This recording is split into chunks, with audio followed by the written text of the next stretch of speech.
Mr. Civil Rights of California is still a pretty Yeah. pretty significant title to have. Yeah. He and Loren Miller, representing Southern California, were at the cutting edge of the civil rights movement on all these things. He was tapped by Governor Pat Brown to serve on the State Board of Education as the first black.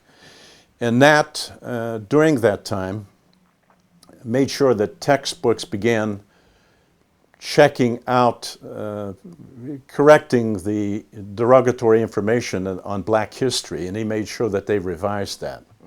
Then later after that, I guess about 1963, I think it was, that they finally passed the Rumford Act, where people that sold houses had to sell it or rent to minorities, all sorts of minorities, people with different religious views, the whole scam of even disabled people.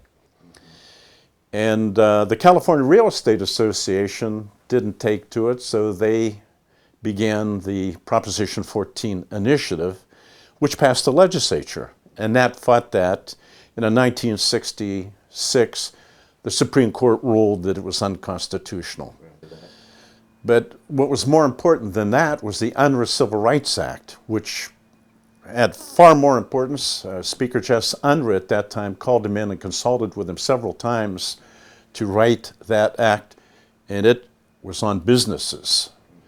And when I say businesses, I'm talking about hotels, restaurants, theaters, hospitals, things like that, that they could not discriminate against not only minorities, but people with religious preferences, the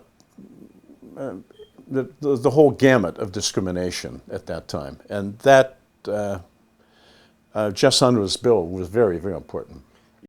And it was all the actions that Nat took on behalf of the Western, of the NAACP, and also for other groups that he earned that title.